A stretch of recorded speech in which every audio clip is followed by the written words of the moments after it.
வாத்து நிசா சதுகாத்தின நெகலா, பெண்களுக்கு நீங்கள் மகர் குடைகளை அள்ளி கொடுங்கள் என்று அல்லாஹ் தஆலா சொல்றான். இதையெல்லாம் சொன்னோம். அந்த இளைஞர் இடத்துல மாற்றம் வந்துச்சு. இதுல இன்னொரு மாற்றம் என்ன தெரியுமா? கடந்த காலத்துல வாங்கினாங்க தெரியுமா, அவங்கெல்லாம் கணக்கு போட்டு பின்னால கொடுத்தான். பாருங்க அவ எப்படிப்பட்ட ஒரு மாற்றம். இது எதனால வந்தது? அந்த மக்களிடத்துல இந்த புரட்சி எப்படி உருவானது? குர்ஆன் ஹதீஸ சொன்னதுனால, குர்ஆன்ல உள்ளதை எடுத்து சொன்னதுனால. இத மாதிரி நீங்க ஆலிம்சாக்கள்கிட்ட கேளுங்க. பெரிய பெரிய தலப்பா ஜிப்பாவெல்லாம் போட்டு வந்த உடனே அது பெரிய தலப்பாகலாம் போட்டு வந்து அஸ்ஸலாமு அலைக்கும் அஸ்ஸலாமு அலைக்கும் அப்படின்னு சொல்லி அவங்களுக்காக வேண்டி அப்படி குடிஞ்சுக்கிட்டு நெஞ்சில கையை வச்சு சொல்லிட்டு போங்க. போய் கேளுங்க, நீ சமுதாயத்துல என்ன மாற்றத்தை கொண்டு வந்த? நேற்று முளைச்ச காளான் என்று நீ திட்டுறிய, அவன் இவ்வளவு பெரிய ஒரு மாற்றத்தை கொண்டு வந்திருக்கிறான. இந்த மாற்றம் எப்படி ஏற்பட்டது? இந்த முன்னேற்றம் எப்படி ஏற்பட்டது? இந்த வளர்ச்சி, இந்த எழுச்சி, இந்த புரட்சி எப்படி ஏற்பட்டது? கேளுங்க அவர்களிடத்தில் போய். அவர்கள் இது மாதிரியான காரியத்தை ஒருபோதும் செய்வது கிடையாது. அப்ப இந்த மாதிரியான ஒரு மாற்றத்தை எல்லாம் சமுதாயத்தில் ஏற்படுத்தியதற்கு காரணம் தௌஹீத் கொள்கை தான். இந்த கொள்கையை தான் நாமோ இறுதி வரைக்கும் கடைபிடிக்க வேண்டும். இதில் தான் நாம் இறுதி வரைக்கும் பயணிக்க வேண்டும். எல்லாமல்ல அல்லாஹுவின் நல்லடியார்களே, அல்லாஹுடைய நல்லருளால் இந்த குடும்பவியல் தர்பியாவிலே நாமெல்லாம் பங்கெடுத்திருக்கின்றோம். இந்த நேரத்தில் எனக்கு தரப்பட்டிருக்கக்கூடிய தலைப்பு, ஏனெனில் நாம் தௌஹீதுவாதிகள். தௌஹீது என்று சொன்னால் ஏகத்துவ கொள்கை, அல்லாஹ் ஒருவன் என்று நம்புவது. அவனை போன்று வேறு யாரும் கிடையாது, எதுவும் கிடையாது. அவனுடைய பண்புகளை அடியார்களுக்கு நாம் கொடுத்து விடக்கூடாது. இதை சொல்றதுக்கு காரணம், முஹிதீன் அப்துல் காதர் ஜிலானி இன்றைக்கும் பார்த்து கொண்டிருக்கின்றார்கள், கேட்டுக்கொண்டிருக்கின்றார்கள், ரட்சித்துக் கொண்டிருக்கின்றார்கள், உதவி கொண்டிருக்கின்றார்கள் என்ற நம்பிக்கை சமுதாயத்திடத்தில் இருக்கின்றது.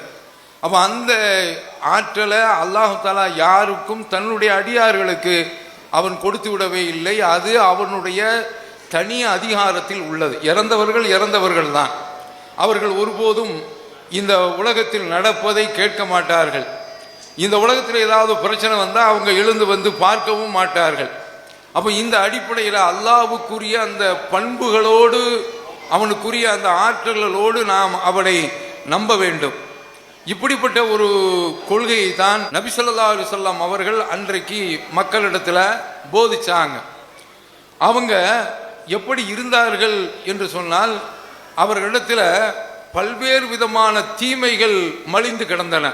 எல்லா விதமான தீமைகளும், விபச்சாரம் அவங்களிடத்தில் மலிந்து கிடந்தது, வட்டி என்ற அந்த கொடுமை அவர்களை வாட்டி எடுத்தது, கொலை அவர்களிடத்தில் சர்வசாதாரணம், கொள்ளையிலையும் அவர்கள் பின்தங்கி கிடந்தவர்கள் கிடையாது. அப்போ இப்படி அனாதைகளுடைய சொத்துக்களை சாப்பிடுறது, அடுத்தவர்களுடைய பொருள்களை அபகரிக்கிறது என்று தீமைகளுடைய ஒட்டுமொத்த உருவங்களாக அவர்கள் இருந்தார்கள். நபி ஸல்லல்லாஹு அலைஹி வஸல்லம் அவர்கள் இறை தூதராக அனுப்பப்பட்டு அவங்க ஒவ்வொரு தீமையாக எடுத்துக்கொண்டு, வட்டிக்கு எதிரான ஒரு போராட்டம் என்று அப்படி ஒரு அணுகுமுறையை அவர்கள் கையாளவில்லை. விபச்சாரத்திற்கு எதிரான ஒரு போராட்டம் என்று விபச்சாரத்திற்கு எதிராக அவர்கள் தனி இயக்கமோ ஒரு சங்கமோ அவர்கள் ஆரம்பிக்கவில்லை. திருட்டு, கொலை, கொள்ளை என்று அந்த மக்களிடத்தில் பெரும் அளவில் குடிகொண்டிருந்த அந்த தீமைகள் ஒவ்வொன்றாக எடுத்து, மது என்ற ஒரு தீமை, மது ஒழிப்பு சங்கம் என்று அப்படி ஒரு சங்கத்தை அவங்க ஆரம்பிக்கல. அல்லாஹ்வுடைய தூதருடைய காலத்தில் ஒரு சில தீமைகளை மட்டும் நாம் பார்ப்போம். அதில் ஒரு தீமை என்னவென்றால், நபி ஸல்லல்லாஹு அலைஹி வஸல்லம் அவர்கள் வருவதற்கு முன்னால் அறியாமை காலத்தினுடைய திருமணத்தை பற்றி ஆயிஷா ரலியல்லாஹு தஆலா அன்ஹா அவர்கள் விவரிக்கின்றார்கள். இந்த திருமணம் சம்பந்தப்பட்டது, அவங்களிடத்தில் ஆண் பெண் உறவு எப்படி இருந்தது என்பதை இதில் அவங்க எடுத்து சொல்றாங்க. இதை பார்த்து கொண்டோம் என்று சொன்னால் அந்த சமூகம் எப்படி இருந்தது என்பதை நாம் புரிந்து கொள்ளலாம். அவங்களிடத்தில் திருமணம் என்பது, அதாவது இன்றைக்கு நடக்கின்றதே இதை மாதிரியோ திருமணம், ஒரு பெண்ணை ஒரு ஆண் ஒரு தொகையை கொடுத்து மகரை கொடுத்து திருமணம் முடிக்கிறது. அவை இப்படிப்பட்ட ஒரு சட்டப்பூர்வமான திருமணம் அவரிடத்தில் இருந்தது. இன்னொரு வகை திருமணம் என்னவென்றால், அவங்களுடைய வழக்கத்தில் உள்ளது புருஷக்காரனே. இவன் நல்ல ரோஷக்காரன் போல் தெரியுது, உண்மையிலே மானங்கட்டவன். அவன் தன்னுடைய மனைவியை பார்த்து நீ இன்ன விஐபிட்ட போயிட்டு வா என்று அனுப்பி வச்சிருவான். அப்படி அனுப்பி வைத்து விட்டு அவன்கிட்ட போய் சுகத்தை அனுபவிச்சுட்டு வருவாள். கருவும் விட்டு விடுவாள். கொஞ்ச காலம் கழிச்சு குழந்தை பெறுவாள். அது வரைக்கும் இவன் யாரு? புருஷக்காரன், மானமுள்ள ரோஷக்காரன். இவன் அந்த பெண்ணிடத்தில் எந்த விதமான தாம்பத்தியத்திலும் ஈடுபட மாட்டான் குழந்தை பெறுகின்ற வரை. குழந்தை பெற்றுவிட்டால் அவரிடத்தில் இவன் இல்லறத்தில் ஈடுபடுவான். இது இரண்டாவது ஒரு வகை. மூன்றாவது ஒரு வகை என்னவென்றால், ஒரு பெண்ணிடத்தில் பலர் வருவாங்க, அவளும் ஈடுபடுவாள். இதெல்லாம் முடிந்த பிறகு கருவுற்ற உடனே இந்த பெண்ணிடத்தில் வரக்கூடிய ஒரு இடத்துல ஒரு 10 பேரோ 5 பேரோ வந்திருந்தால் கடைசியில் கருவுற்ற உடனே அத்தனை பேரையும் கூப்பிடுவாங்க. கூப்பிட்டு அந்த பிள்ளைய வச்சுக்கிட்டு அந்த முகத்தையெல்லாம் முகச்சாயெல்லாம் பார்ப்பான். நீ தான் அந்த பிள்ளைக்கு அப்பன், அவன் தொலைஞ்சான், அந்த பிள்ளைய அவன்கிட்ட கொடுத்துட்டு நவுண்டுருவாங்க. இது மூணாவது வகை. நாலாவது வகை என்னவென்றால், விபச்சாரத்திற்கு என்று உரிய பெண்கள். அந்த பெண்களுடைய வீடுகளில் கொடிகள் எல்லாம் பறக்கும், கொடி கட்டப்பட்டிருக்கும். வருவாங்க. அங்கேயும் குழந்தை பெற்று விட்டால் அங்கேயும் என்னன்னா யாரையாவது கூப்பிட்டு அந்த குழந்தையை ஒப்படைச்சிருவாங்க. இப்படி ஒரு 4 வகை திருமணம் அவரிடத்தில் இருந்தது. ஒரு திருமணம் மட்டும்தான் இன்றைக்கு உள்ள மாதிரி சட்டப்பூர்வமான திருமணம். அப்போ இப்படி இருந்த அந்த சமூகத்திடத்தில் நபி ஸல்லல்லாஹு அலைஹி வஸல்லம் அவர்கள் விபச்சாரத்தை ஒழிப்போம் என்ற ஒரு கோஷத்தை, குரலை எழுப்பி அதற்கென்று விபச்சார ஒழிப்பு சங்கம் என்று அமைச்சு நபி ஸல்லல்லாஹு அலைஹி வஸல்லம் அவர்கள் அந்த ஒரு தீமையை மட்டும் டார்கெட் பண்ணி இலக்கு வைத்து அதை ஒழிக்க அவர்கள் முற்படவில்லை. இவன் அதற்கடுத்து பார்த்தோம் என்று சொன்னால், அவங்களிடத்துல பெண் குழந்தை பிறந்தது என்று சொன்னால் அந்த குழந்தைய அழிச்சாங்க. ஒய்தா புஷ்ர அஹதுஹும் பில் உன்சா லல்ல வஜூஹு முஸ்வத்தா. அவரிடத்தில் பெண் குழந்தை பிறந்திருக்கிறது என்று தகவல் சொல்லப்பட்டாலே அவனுடைய முகம் சூம்பி சுருங்கி போய்விடும். யதவாரா மின் சூயிமா புஷ்ரபிஹி. அவனுக்கு சொல்லப்பட்ட அந்த தகவலை கேட்டு ஒளிந்து கொள்கின்றான். அவன் என்ன நினைக்கிறானா, அயும்சிக்குஹாலா ஹூனின், கேவலத்தோடு அந்த பிள்ளையை வைத்து வாழ வைப்பதா, அம் எதுசுகு வித்துராப், அல்லது மண்ணில் போட்டு புதைக்கிறதா என்று அவன் சிந்திக்கின்றான் என்று அல்லாஹ் தஆலா அந்த அறிவியாமை காலத்தினுடைய அந்த மடமை வழக்கத்தை கொடுமையை சொல்லி காட்டுறான். இப்படிப்பட்ட தீமைகள்லாம் அந்த மக்களிடத்தில் இருந்துச்சு. அவர் ரசூல் ஸல்லல்லாஹு அலைஹி வஸல்லம் அவர்கள் இந்த ஒரு ஆயுதத்தை எடுத்துக்கொண்டு, மோடி சொல்றாருல்ல, இது மாதிரி பேட்டி பச்சாவோ என்பலாம சொல்றார், அந்த மாதிரியான அடிப்படையில் ஒரு திட்டத்தை கையில் எடுத்து ரசூல் ஸல்லல்லாஹு அலைஹி வஸல்லம் அவர்கள் செயல்பட்டார்களா என்றால் கிடையாது. அவங்க எடுத்த ஆயுதம் என்ன தெரியுமா? இந்த தீமைகள் எல்லாம் ஒழிப்பதற்கு கையில் எடுத்த ஆயுதம் என்ன தெரியுமா? லா இலாஹ இல்லல்லாஹ், வணக்கத்திற்குரியவன் அல்லாஹுவை தவிர வேறு யாரும் கிடையாது என்று இந்த ஒரு கொள்கையை தான் வச்சாங்க 13 ஆண்டு காலம். அதனால இந்த தீமையெல்லாம் இவன் அனாதைகளுடைய சொத்துக்களை கொள்ளையடிச்சுக்கிட்டு இருந்தா அதை கண்டிக்கல என்று எடுத்துக்கிடக்கூடாது. அதை கண்டிக்கவும் செய்தது குர்ஆன். அரைத்தல்லதி யுகذிபு பித்தீன் ஃபதாலிகல்லதி யதுல் யதீம லா யஹுது அலா தஆமில் மிஸ்கின் என்று வருகின்றது. அதில் என்ன வருகின்றது? வலா யஹுது அலா தஆமில் மிஸ்கின், அதாவது குழந்தைகளுக்கு உணவளிப்பதற்கு அவன் தூண்ட மாட்டான் என்று அல்லாஹ் தஆலா நரகவாதிகளுடைய பண்பை சொல்லும் போது இதை குறிப்பிடுறான். இதுவெல்லாம் உங்களுக்கு தெரியும். அப்ப இந்த தீமையெல்லாம் அன்றைக்கு கண்டிக்கப்பட்டது, குர்ஆன் கண்டித்தது, ரசூலுல்லாஹ் கண்டிச்சாங்க. ஆனால் அவர்கள் முழு மூச்சாக, முழு வீச்சாக, முழு பேச்சாக எடுத்துக்கொண்டது எது என்று சொன்னால் லா இலாஹ இல்லல்லாஹ் என்ற இந்த ஏகத்துவ கொள்கையை தான் அவர்கள் கையில் எடுத்தார்கள். ஒரு மருத்துவர், அவர் ஒரு வாலிபருக்கு நோய் ஏற்படுகின்றது, காய்ச்சல் ஏற்படுகின்றது. அவர் மருந்து கொடுத்து பார்த்துக்கிட்டே இருக்கிறாங்க, டெம்பரேச்சர் இறங்கவே இல்லை. அப்போ ஏன் நாட்கள் ஆகுது, நாட்கள் நகருது, குடும்பத்தார்கள்லாம் பதறாங்க. வாலிப பையன், இந்த பையனுக்கு ஏன் நோய் இன்னும் குணமாகவில்லை? எவ்வளவோ மருந்து ஆன்டிபயோட்டிக்லாம் கொடுத்துட்டோம், ஏன் இவனுக்கு காய்ச்சல் இறங்கவில்லை என்று பார்த்து கடைசியில் அவர் கொஞ்சம் சமயோசிதமாக யோசித்து, இந்த வாலிப பையங்கிற ஒரு கண்ணோட்டம் அவங்கள்ட்ட இருந்துச்சு இல்லை, அதில் உள்ளதுதான் அவங்களுடைய ஒரு பார்வை, இவருக்கு சுகர் எல்லாம் இருக்காது என்று நினைத்து கொண்டார்கள். இரத்தத்தை எடுத்து அவருடைய நீரிழிவு, அதாவது சுகர் அளவு எவ்வளவு இருக்கிறது என்று பார்த்தால் அது உச்சத்தில் இருக்கின்றது. அப்போ உடனே சுகருக்கு மருந்து கொடுக்குறாங்க. கொடுத்த உடனே ஆளு சரியாயிடுறாங்க. அப்போ அது சொல்லுவாங்கல்ல, நோய் என்ன தெரிந்து நோய் நாடி நோய் முதல் நாடி என்று ஒரு குரல் ஒன்று சொல்வார்கள். அதற்கு ஏற்ப இந்த மாதிரியான ஒரு வைத்தியத்தை அந்த மருத்துவர் செய்கின்றார். ஆளு பிழைச்சிக்கிறாங்க. அப்போ நோயினுடைய தன்மை என்னவென்று தெரிந்து, எல்லா நோய்க்கும் அடிப்படை காரணமாக இருப்பது சுகர். அந்த சுகருக்குண்டான மருந்தை கொடுத்தோன்னே எல்லாம் சரியாயிருச்சு. அப்போ ரசூல் ஸல்லல்லாஹு அலைஹி வஸல்லம் அவர்கள் அந்த மக்களிடத்தில் லா இலாஹ இல்லல்லாஹ் என்ற இந்த கொள்கையை வைக்கிறாங்க. அது அவர்களிடத்தில் வேலை செய்தது.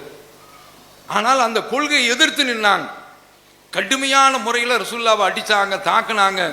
பெரிய பெரிய சோதனை எல்லாம் அந்த மக்களிடத்தில் ஏற்பட்டது. ஏகத்துவ கொள்கையை ஏற்றுக்கொண்ட அந்த சமூகத்திடத்தில், சமுதாயத்திடத்தில் மிகப்பெரிய ஒரு சோதனை ஏற்பட்டது.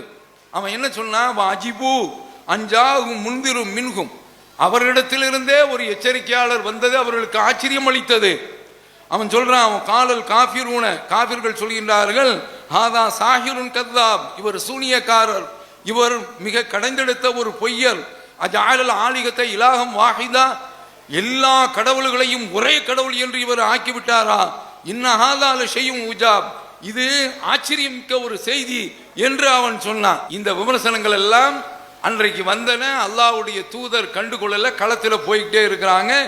இந்த ஏகத்துவ மருந்தை அவர்களிடத்தில் விதைக்கிறாங்க. அதனுடைய விளைவு மிகப்பெரிய ஒரு மாற்றம் அவர்களிடத்தில் ஏற்பட்டது. இதைத்தான் அல்லாஹ் தஆலா குர்ஆன்ல சொல்றான், அலம் தர கைஃப லரபல்லாஹு மஸலன் கலிமத்தன் தய்யிபா.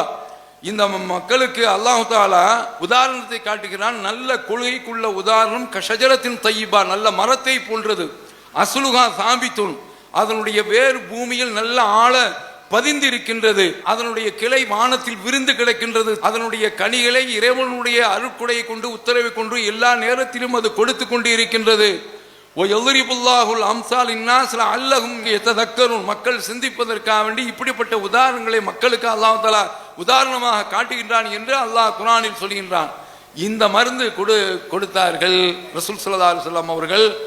மக்களிடத்தில் எல்லா நோயும் விலகி போய்விட்டது. இத மாதிரி தான் கடந்த காலத்தில் தமிழகத்தில் தௌஹீது வருவதற்கு முன்னால மிக அதிகமாக காணப்பட்ட ஒரு தீமை எது தெரியுமா? வரதட்சணை என்ற தீமை.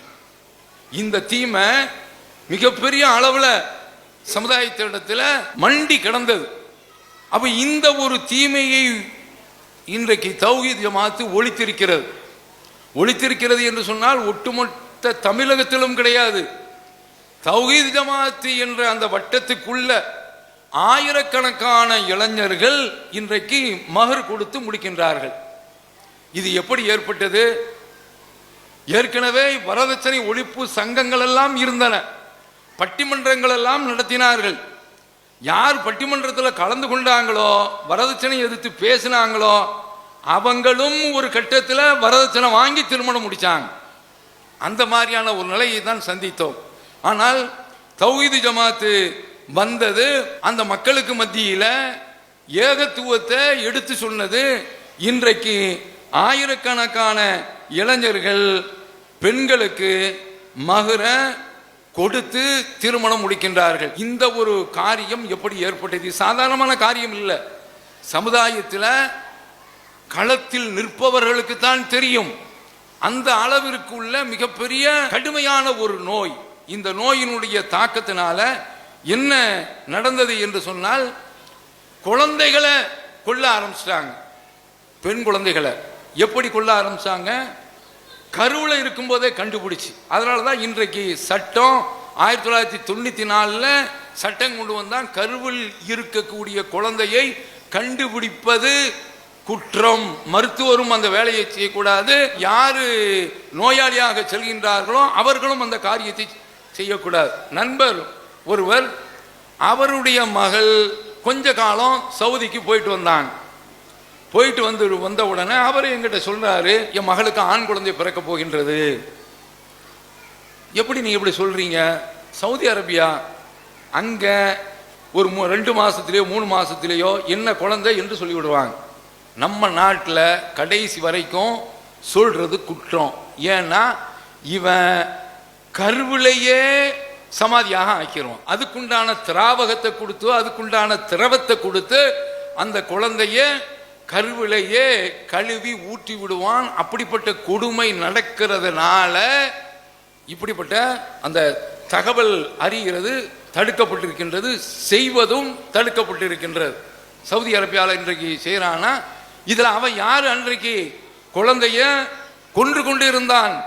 அப்படிப்பட்டவனிடத்தில் இப்படிப்பட்ட ஒரு மாற்றம் எதனால வந்தது? குர்ஆன் ஏற்படுத்திய ஒரு புரட்சி. அப்படியே தலைகீழாக குர்ஆன் அந்த சமுதாயத்தை தூக்கி மாற்றியது.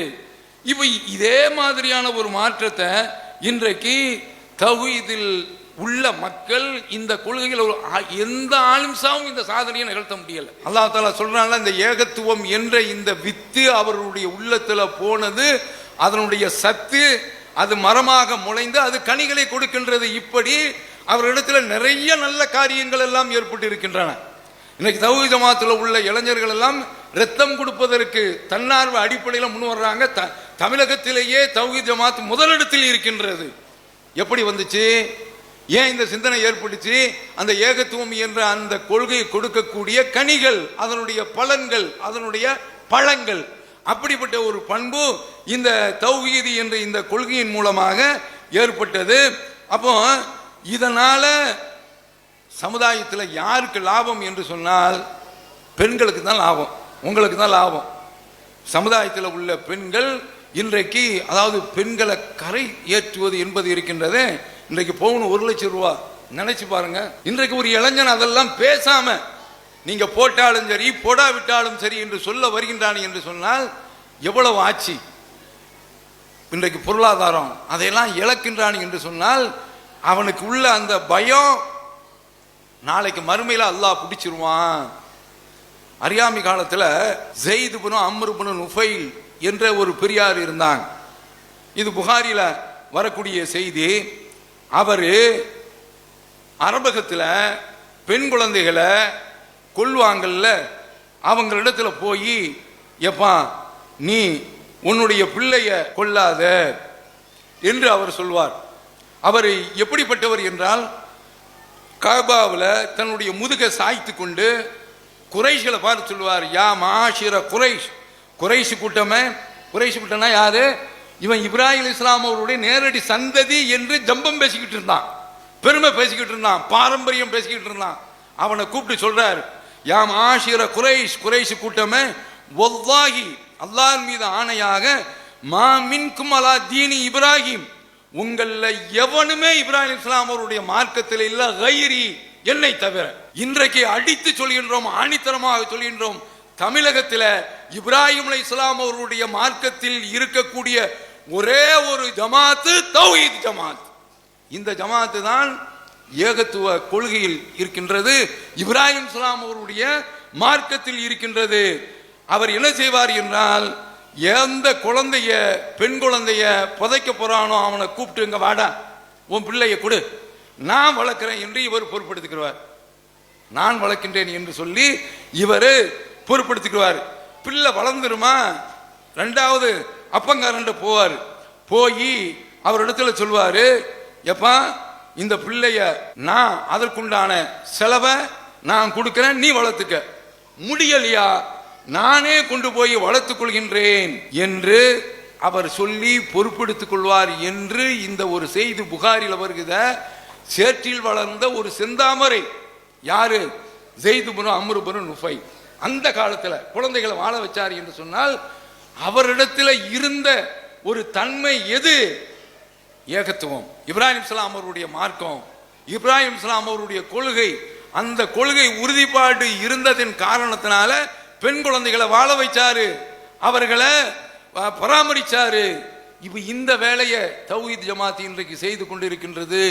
பல பெண் குழந்தைகள் இன்றைக்கு வாழ்ந்து கொண்டிருக்கின்றார்கள். என்ன நடக்குது என்று நாட்டில் உள்ள இந்த செய்திகளை நீங்கள் பெண்கள் அதிகமாக இருக்கிறதுனால உங்களிடத்துல குறிப்பிடுறேன். 2022 ஹப்சா என்ற ஒரு பெண்ணு, இது எங்க நடக்குதுன்னா கள்ளக்குறிச்சி மாவட்டத்தில் நடக்கின்றது. இந்த பெண்ணு ஹப்சா என்ற பெண்ணு தஸ்தகீர் என்ற ஒரு பெண்ணை காதலிச்சு திருமணம் முடிக்கிறார். இஸ்லாத்தில் காதலிக்கும் கத்திரிக்காவுக்கும் வேலை கிடையாது, புரியுதா? இப்போ காதலிச்சு கல்யாணம் முடிச்சிருக்கிறார். முடிச்சு ஒரு குழந்தையும் பெற்றாச்சு, 2 மாச பெண் குழந்தை. இந்த பெண் குழந்தையை கூப்பிட்டு ஒரு நாளைக்கு வீட்டுக்கு வர்றாங்க. 2022 நடந்துச்சு. வீட்டுக்கு வர்றாங்க, அம்மா காரிட்ட பிள்ளைய பார்த்துக்கங்கம்மா என்று சொல்லிவிட்டு மேலே போறான். பிணமாக அங்கிருந்து கீழே வர்றான். எலி மருந்தை சாப்பிட்டுட்டு, அம்மா நான் எலி மருந்தை சாப்பிட்டேன் பிழைக்க மாட்டேன்னு சொன்னோடனே மருத்துவமனைக்கு தூக்கிட்டு ஓடுறாங்க. ஆளு செத்துட்டாங்க, இறந்துட்டாங்க. வர வழியிலே கதை முடிஞ்சு மருத்துவமனை டிக்ளேர் பண்ணுது. எதனால இந்த சாவு? மாப்பிள்ளை வீட்டில் வரதட்சணை கேட்டு கொடுமை, நகையத்தா தொகையத்தா என்று இந்த இத்தனைக்கும் காதல் கல்யாணம். பெண்ணுடைய தாயார் விடமாட்டேங்கிறாங்க, மாமனார் விடமாடுறாங்க.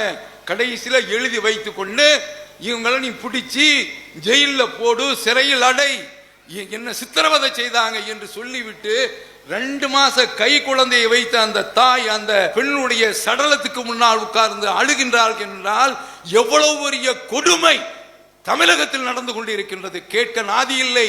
இதை எதிர்த்து குரல் கொடுக்க ஜமாத்துல் உலமா கிடையாது. அவர்கள் பேச மாட்டார்கள். தலப்பாகை ஜிப்பாகை என்று கல்யாண சபையில் போய் நின்று கொண்டு ஹுத்பா ஓதிவிட்டு கைமடக்கு வாங்கி கொண்டு காலத்தை தள்ளி கொண்டு இருக்கின்றார்களே தவிர, கதையை ஓட்டி கொண்டு இருக்கின்றார்களே தவிர, சமுதாயத்தினுடைய நாடி துடிப்பு என்ன, அவர்களுடைய பிரச்சனை என்ன, எப்படி இந்த வரதட்சணை என்ற ஒரு கொடுமை மக்களை பிடித்து ஆட்டி அலைக்கழிக்கின்றது, எப்படி வதைக்கின்றது. இஸ்லாமிய சமுதாயத்தில் உள்ள ஒரு பெண்ணே தற்கொலை செய்து சாகின்றாள் என்று சொன்னால் எவ்வளவு பெரிய ஒரு வேதனை. ஆனால் தௌஹீத் ஜமாத் அதற்குண்டான வைத்தியத்தை செய்து கொண்டிருக்கின்றது, அதற்குண்டான சிகிச்சையை கொடுத்து கொண்டிருக்கின்றது.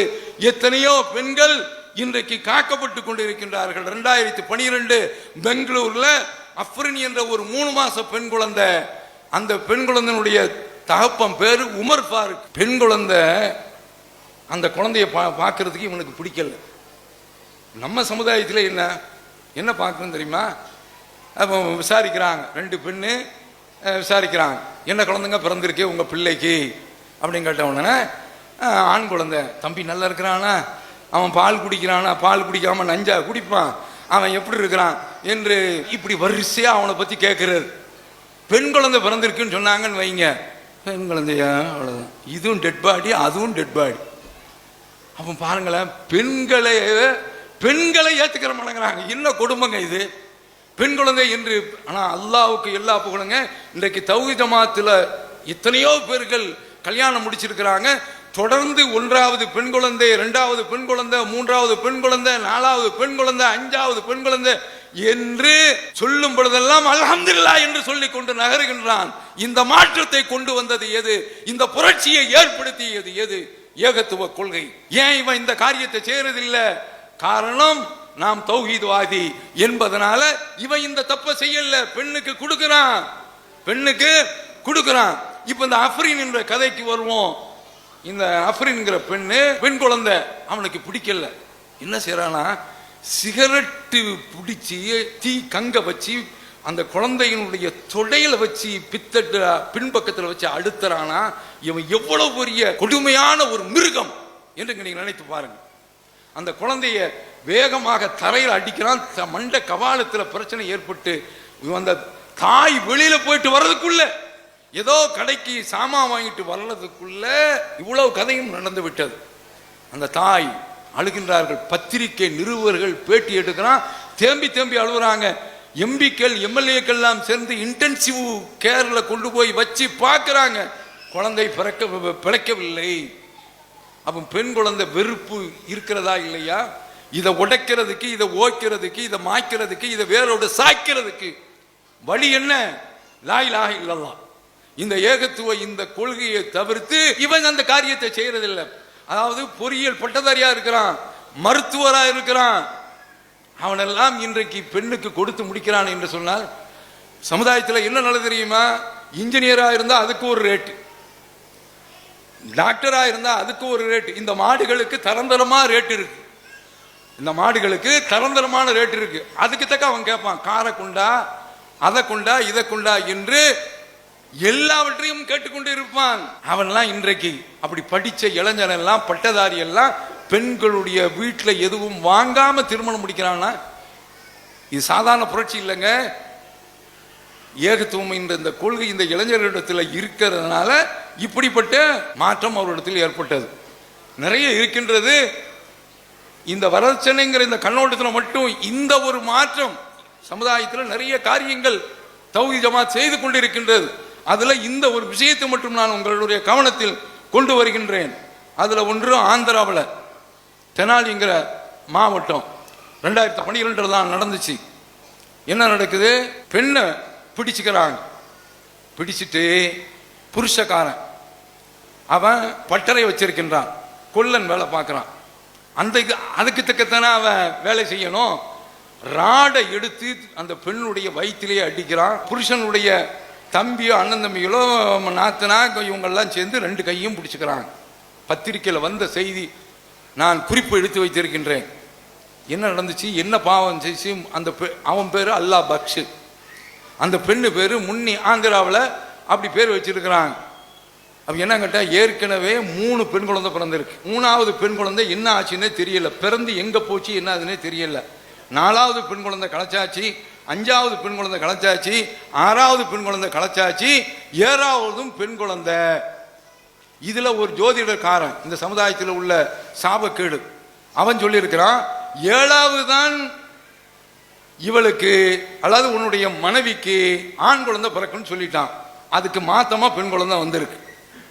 சமுதாயத்தில் புரிஞ்சுக்கிறனும், தௌஹீத் கொள்கை இந்த அடிப்படையிலும் காக்கின்றது. ஜோதிடக்காரன் போய் நம்புறது இருக்குல்ல, எந்த ஒரு தௌஹீதுக்காரனும் அதை நம்ப மாட்டான்.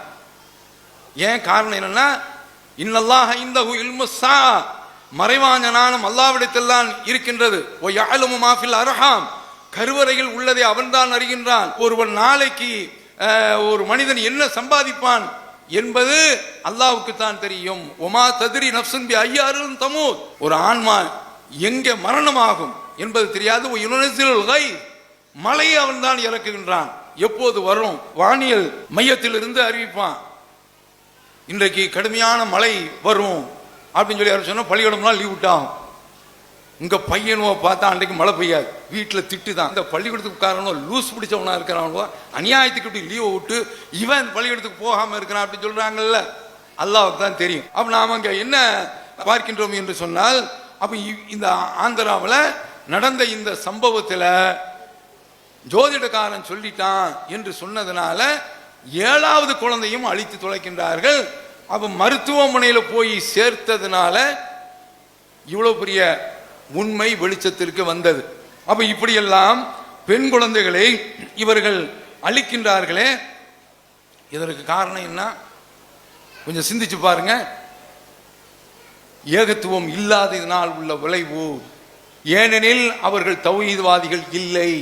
நாம் ஏன் இந்த காரியத்தை செய்வதில்லை என்றால், ஏனெனில் நாம் தௌஹீத்வாதிகள், இந்த காரியத்தை நாமோ செய்யவில்லை. அடுத்து நாம பார்க்க வேண்டிய விஷயம், ரசூலுல்லாஹ் ஏற்படுத்திய மாற்றம் என்ன தெரியுமாங்க? மிகப்பெரிய ஒரு சமுதாய மாற்றம். அப்துல்லாஹ் இப்னு மஸ்ஊத் ரலியல்லாஹு அன்ஹு அவர்கள் இருக்கிறாங்களே, ரசூலுல்லாவை மக்காவுடைய காலத்தில் இருந்து நிழலாக தொடரக்கூடியவர்கள். சின்ன பிள்ளையில இருந்து ரசூலுல்லாவோடு சுத்திக்கிட்டே இருக்கிறவங்க. அவங்க திருமணம் முடிக்கிறாங்க. அப்படி திருமணம் முடிச்சா அவங்களுக்கு வாய்த்த மனைவி ஜெய்னப் என்ற ஒரு பெண்ணு. அவங்க சத்தம் போடாம காசை கொடுங்க, காதை இங்க கொடுத்துக்கங்க. பெரிய ஒரு செல்வ சீமாட்டி. அந்த செல்வ சீமாட்டி ஒரு தடவை ரசூலுல்லாஹ் பயான் செய்றாங்க. யா மாஷரன் நிசா தசத்தக்ன, பெருநாள் இன்றைக்கு பயான் செய்றாங்க. பெண்களே, உளவு மின் ஹலிக்குன்ன, உங்களோட நகைகளை கொடுத்தாவது தர்மம் செய்யுங்க. ரொம்ப பொருத்தமா வந்திருக்கு, புரியுதா? தர்மம் செய்யுங்க என்று ரசூலுல்லாஹ் சொல்றாங்க. இப்ப நம்ம இந்த காதல வாங்கிட்டு அந்த காதல விட்டுருவோமே, அப்படி இல்லை. இவங்க வீட்டுக்கு போறாங்க, ரசூலுல்லாஹ்வுடைய வாசல்ல நிக்கிறாங்க. பிலால் அங்கிருந்து வெளியில வர்றாங்க. பிலாலே, எங்களுக்கு இந்த சந்தேகம், நீங்க ரசூலுல்லாஹ்ட்ட போய் நாங்க யாருன்னு சொல்ல வேண்டியது இல்லை, இந்த சந்தேகத்தை மட்டும் கேட்டு வாங்க, இந்த கேள்விக்கு விடையை கேட்டு வாங்க என்று அனுப்பி வைக்கிறாங்க. அவங்க போய் ரசூலுல்லாஹ்ட்ட அல்லாஹ்வுடைய தூதரே ஜெயினபு இந்த கேள்வியை கேட்குறாங்கன்னு ரசூலுல்லாஹ் யதார்த்தமா, ஊர்ல எத்தனையோ ஜெயினப் இருக்காங்க, ஐயு ஜெயானப், எந்த ஜெயினப்பை நீ சொல்ற அப்படிங்கிறாங்க. ஒன்றும் இல்லை, இம்ராத்தும் அப்துல்லா இப்னு மஸ்ஊத், அப்துல்லா இப்னு மஸ்ஊதுடைய மனைவி தான், என்ன சந்தேகம் என்று கேட்கின்ற பொழுது இதுதான், அவங்க தன்னுடைய புருஷனுக்கு செலவு செய்யலாமா, தர்மம் செய்யலாமா என்று கேட்குறாங்க. அதை போல அநாத பிள்ளைகளை வச்சு பராமரிக்கிறோம், அதற்கும் செலவு செய்யலாமா என்று கேட்கின்ற பொழுது ரசூல் ஸல்லல்லாஹு அலைஹி வஸல்லம் அவர்கள் 2 கூலி உண்டு, ஒன்று தர்மத்துக்குரிய கூலியும் கிடைக்கும், இன்னொன்று சொந்த பந்தங்களை ஆதரிச்சாங்க என்று ஒரு நன்மை இருக்கின்றது, அதற்குரிய கூலியும் கிடைக்கும் என்று நபி ஸல்லல்லாஹு அலைஹி வஸல்லம் அவர்கள் சொல்லி அனுப்புறாங்க. இங்க என்ன பார்க்கணும்னு சொன்னா, பெண் குழந்தைகளை கொண்டுகிட்டு இருந்தான், பெண் குழந்தைகளை அவமானமா கருதுனான். ஆனா என்ன ஆச்சு, ரசூலுல்லாஹ் எப்படி மாத்தி விட்டாங்க, பெண்ணு செல்வ சீமாட்டியா இருக்குது, தர்மம் கொடுக்குறாங்க. இன்றைக்கு நாம அப்படி இருக்க முடியுமா? பெண்ணு வசதியா இருந்து கணவன் ஏழையாக இருந்தால் முதல்ல போடக்கூடிய நிபந்தனை என்ன தெரியுமா, உனக்குள்ள ப்ராப்பர்ட்டி, உன்னுடைய சொத்தை, அது அசையா சொத்தா இருக்கட்டும் அசையும் சொத்தா இருக்கட்டும், முதல்ல எனக்கு எழுதி வைடி கேட்பானா இல்லையா, இல்லைன்னா உங்க அப்பன் வீட்டுக்கு ஓடுடி அப்படிம்பா. அப்படிதான் நடக்கும். ரசூலுல்லாஹ் என்ன மார்க்கத்தை கொண்டு வந்தாங்க, என்ன மாற்றத்தை கொண்டு வந்தாங்க, என்ன புரட்சியை கொண்டு வந்தாங்க, என்ன எழுச்சியை கொண்டு வந்தாங்க, என்ன மறுமலர்ச்சியை கொண்டு வந்தாங்க, அது இன்றைக்கு தௌஹீத் ஜமாத்தில் இருக்குதா இல்லையா? நீ சொத்த பூரா எழுதி வை என்று கேட்கிறானா? இல்லையே. இப்படிப்பட்ட ஒரு மாற்றம் வந்தது எதனால பாருங்க. அப்ப இந்த மக்களிடத்துல திரும்ப திரும்ப திரும்ப திரும்ப எப்பா பெண்ணுக்கு கொடு, வாத்து நிசா சதுகாத்தி நெகலா, பெண்களுக்கு நீங்கள் மகர் கொடைகளை அள்ளி கொடுங்கள் என்று அல்லாஹ் தஆலா சொல்றான். இதையெல்லாம் சொன்னோம், அந்த இளைஞர் இடத்துல மாற்றம் வந்துச்சு. இதுல இன்னொரு மாற்றம் என்ன தெரியுமா, கடந்த காலத்துல வாங்கினாங்க தெரியுமா, அவங்கெல்லாம் கணக்கு போட்டு பின்னால கொடுத்தான். பாருங்க அது எப்படிப்பட்ட ஒரு மாற்றம். இது எதனால வந்தது, அந்த மக்களிடத்துல இந்த புரட்சி எப்படி உருவானது, குர்ஆன் ஹதீஸை சொன்னதுனால, குர்ஆன்ல உள்ளதை எடுத்து சொன்னதுனால. இத மாதிரி நீங்க ஆலிம்சாக்கள்கிட்ட கேளுங்க, பெரிய பெரிய தலப்பா ஜிப்பாவெல்லாம் போட்டு வந்த உடனே அது பெரிய தலப்பா எல்லாம் போட்டு வந்து அஸ்ஸலாமு அலைக்கும் அஸ்ஸலாமு அலைக்கும் அப்படின்னு சொல்லி அவங்களுக்காக வேண்டி அப்படி குடிஞ்சுக்கிட்டு நெஞ்சில கையை வச்சு சொல்லிட்டு போங்க, போய் கேளுங்க, நீ சமுதாயத்தில் என்ன மாற்றத்தை கொண்டு வந்த, நேற்று முளைச்ச காளான் என்று நீ திட்டிய அவன் இவ்வளவு பெரிய ஒரு மாற்றத்தை கொண்டு வந்திருக்கிறான, இந்த மாற்றம் எப்படி ஏற்பட்டது, இந்த முன்னேற்றம் எப்படி ஏற்பட்டது, இந்த வளர்ச்சி, இந்த இளைச்சி, இந்த புரட்சி எப்படி ஏற்பட்டது கேளுங்க அவர்களிடத்தில் போய். அப்போதாவது சூடு சொரணை அவர்களுக்கு வரட்டும். அவர்கள் இது மாதிரியான காரியத்தை ஒருபோதும் செய்வது கிடையாது. அப்ப இந்த மாதிரியான ஒரு மாற்றத்தை எல்லாம் சமுதாயத்தில் ஏற்படுத்தியதற்கு காரணம் தௌஹீத் கொள்கை தான். இந்த கொள்கையை தான் நாமோ இறுதி வரைக்கும் கடைபிடிக்க வேண்டும். இதில் தான் நாம் இறுதி வரைக்கும் பயணிக்க வேண்டும். இதுல ஒன்று என்னவென்றால், இது மாதிரி இந்த வரதட்சணை கல்யாணம் இளைஞர்கள் எந்த அளவுக்கு என்றால் வீட்டில் கல்யாணம் நடக்குங்க, அவன் படிச்சுக்கிட்டு இருப்பான், அண்ணனுக்கு கல்யாணம், வரதட்சணை கல்யாணம். அதனால தம்பிக்காரன் பள்ளிவாசல்ல, ஒரு காலத்தில் அபூ ஹுரைரா பட்டினியோடு பள்ளிவாசல் வந்து படுத்திருப்பாங்க தெரியுமா, அந்த மாதிரி வந்து படுத்தான், பட்டினி கிடந்தான். ஏன் வரதட்சணை கல்யாணத்தில் கலந்துக்கிடக்கூடாது, ஏன் வரதட்சணை கல்யாணத்தில் கலந்து கொள்ளக்கூடாது, ஏன் சொல்றேன் தெரியுமா, இது எங்க கொண்டு போய் விடுது, இதனுடைய எதிர்விளைவு என்ன, குழந்தைய கொள்றான் பாருங்க. அப்ப அந்த அளவிற்கு செல்கின்றதா இல்லையா, பெண் குழந்தைகள் என்று சொன்னால் கொள்றான். அப்ப இந்த வரதட்சணை அந்த அளவிற்கு கொடுமையா இருக்கின்றது. திருப்பூர் மாவட்டத்தில் உள்ள பகுதியில் நடந்த ஒரு நிகழ்வு தானே, ரித்தன்யா என்ற ஒரு பெண்ணு, ரித்தன்யா என்ற ஒரு பெண்ணு, அது MCA படிச்சிருக்குங்க, அதில் மேஜர் சப்ஜெக்ட் படித்திருக்கின்றது. பணக்கார தகப்பனுக்கு பிறந்த பிள்ளை, 300 பவன் நகை கொடுத்துருக்குறாங்க. வால்வோ கார் 70 லட்சம் பெருமான வால்வோ கார் கொடுத்திருக்கான். வாழ்வதற்கு 2 கோடி ரூபாய் பணமா கொடுத்திருக்கிறான். இதற்கு அடுத்தும் அந்த பெண்ணை அவங்க சித்திரவதை செய்யறாங்க. தாங்க முடியாம 3 தடவை வீட்டிற்கு வந்திருக்கு. இப்ப நம்ம வீட்டுல பெண்ணு வீட்டுக்கு வந்தா நாம என்ன செய்வோம்? புருஷன் உள்ள அர்த்தமா இருக்கும், கொஞ்ச காலம் அப்படி இருக்கும், அதெல்லாம் சரியா போயிருமா என்று சொல்லி தானே அனுப்புவோம். அப்படி அனுப்பியிருக்காங்க. கடைசியில அப்பா மன்னிச்சுக்கிறங்கப்பா, அந்த பெண் ஆடியோ பேசினது வலைதளத்தில் வைரலாச்சு. சாரிப்பா, நான் என்னுடைய வாழ்க்கையை நான் முடித்துக் கொள்கின்றேன். தமிழகமே கண்ணீர் வெடிச்சிச்சு இல்ல? எதனால நினைச்சு பாருங்க. அப்ப இந்த வரதட்சணை கொடுமை அந்த அளவிற்கு ஆட்டி அலைக்கழிக்கின்றது. நொய்டா ஊபி மாநிலம், அதுல நிக்கி என்ற ஒரு பெண்ணு, அவ பியூட்டி பார்லர் வச்சு நடத்துறா. அந்த பெண்ணுடைய கணவன் 36 லட்சம் ரூபாய் கேட்டு அந்த பெண்ணிடத்துல தொந்தரவு கொடுக்கிறான். அப்படி தொந்தரவு கொடுக்கும் போது அந்த பெண்ணால கொடுக்க முடியல. கடைசியில் என்ன செய்யறாங்கன்னா, அந்த வீட்டுல என்ன நடந்திருக்குதுன்னா, அக்காவும் தங்கச்சியும் ஒரே வீட்டுல வாழ்க்கப்பட்டிருக்கிறாங்க. அப்ப அந்த பெண்ணை அப்படியே ஃபயர் வச்சு கொளுத்துறான், தீ வச்சு கொளுத்துறான். மாடி படியில் இருந்து கீழே இறங்கி தீ பிளம்பாக அனல் புழுவாக துடித்து கொண்டு கீழே இறங்கி வருகின்றால். அக்காக்காரி அதை மொபைல்ல படம் எடுக்கிறான். 6 வயது பையன் தன்னுடைய தாய் தீ பிளம்பில் அப்படியே எரிந்து சாவதை பார்க்கின்றான். எவ்வளவு பெரிய கொடுமைன்னு பாருங்க. எதனால? இந்த வரதட்சங்கிற இந்த ஒரு கொடுமை. இதை ஓய்க்கிறதுக்கு வழி என்ன? நிறைய விஷயங்கள் இருக்கின்றன. ஒரு செய்தியை சொல்லிவிட்டு நான் நிறைவு செய்கின்றேன். மூசா அலைஹிஸ்ஸலாம் அவர்கள் அவங்க என்ன செய்யறாங்க? இவன் கல்யாணத்தில் ஓதுவான். யாரு? அனமா ஆலிம்சா. அல்லாஹும்மா அல்லிஃப் பைனஹுமா கமா அல்லஃப்த பைன அப்படின்ட்டு. சில பகுதிகளில் தஞ்சை மாவட்டத்தில் இந்த அல்லிஃப் பைனஹுமா சொல்ல தெரியாது, அள்ளி குத்தின பைனமா அப்படிங்கிறது. புரியுதா? அள்ளி குத்தின பைனமா ஓதியாச்சா அப்படிங்கிறது அள்ளி போடுற துவா தான் அது. அதுல மூசா சஃபூராவை போன்று இவர்களை நீ சஃபூரா, மூசா அலைஹிஸ்ஸலாம் அவர்களுக்கு மனைவி இருந்தாங்க. சஃபூரா என்ற பேர் இவன் எங்க போய் எடுத்தாங்கிறதே தெரியல. இவன் புதுசா கண்டுபிடிப்பான். சரி, சஃபூராவுக்கும் மூசாவுக்கும் இணக்கத்தை ஏற்படுத்தியது போன்று இந்த தம்பதியருக்கு மத்தியில் இணக்கத்தை ஏற்படுத்தி வை என்று ரொம்ப பக்தியாக பவ்யமாக துவா இந்த ஆலிம்சா ஓதுறார். ஆனா அவர் திருமணம் முடிச்சது எப்படி தெரியுமா? ஃபிரௌனுடைய வீட்டில் தான் வளர்றார்.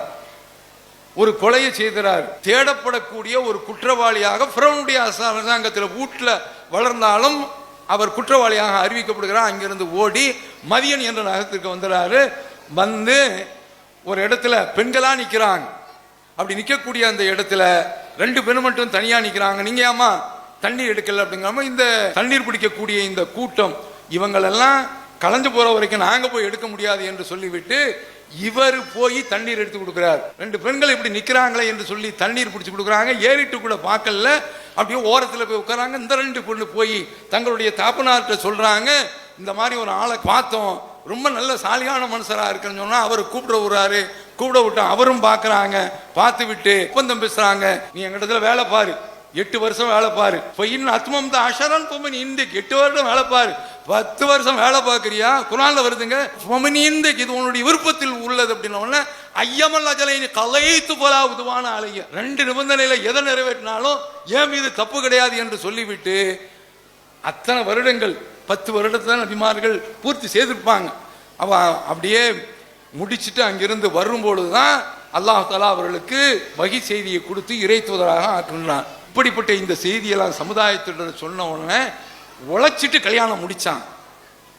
பெண்ணுக்கு கொடுத்தான், நகையை கொடுத்தான், தொகையை கொடுத்தான். அப்ப இந்த மாற்றத்தை இன்றைக்கு மக்களிடத்துல கொண்டு வந்திருக்கின்றது என்று சொன்னால் அல்லாஹ் சொல்றான்ல, அந்த ஏகத்துவ அந்த களிமா அது போட்ட. அப்ப இந்த அடிப்படையில் தாய்மார்கள் அனைவரும் பாய்மார்கள் அனைவரும் இந்த கொள்கையிலே இதுதான் ராஜபாட்டை, இதிலேயே இருந்து நாம மரணிக்கும். அதான் மிகப்பெரிய ஒரு பாக்கியம். ஏதோ கொஞ்ச நேரம் பயான் கேட்டோம் போனோம் என்ற அடிப்படையில் இருக்கக்கூடாது. ஒரு செய்தி மட்டும் சொல்லிவிட்டு நான் நிறைவு செய்து விடுகிறேன். சொர்க்கத்தை எப்போதும் நேசிக்கக்கூடியவர்களாக இருக்கணும், சுவாசிக்கக்கூடியவர்களாக இருக்கணும், அதை விசுவாசிக்கக்கூடியவர்களாக இருக்கணும். என்னன்னு கேட்டா, உம்மு ஹாரிசா என்ற ஒரு பெண்ணு, அவங்க மகன் பத்ர் போர்ல கொல்லப்பட்டாங்க. எப்படி கொல்லப்பட்டாங்கன்னா, இனம் புரியாத ஒரு அம்பு அவங்க மேல பட்டு அவர் போர்க்களத்தில் கொல்லப்பட்டாரு. மக்களிடத்தில் ஒரு விதமான சந்தேகம் ஏற்படுது, இவருடைய இந்த மரணம் தற்கொலையாக இருக்குமோ என்பது போன்ற ஒரு தோற்றம் இருந்ததுனால அவங்க பயந்து ரசூலுல்லாஹ்ட்ட வந்து கேட்குறாங்க, அல்லாஹ்வுடைய தூதரே, ஐன இப்னி ஹாரிசா, என்னுடைய மகன் ஹாரிசா எங்கே இருக்கிறான்? அவன் சொர்க்கத்தில் இருக்கிறானா?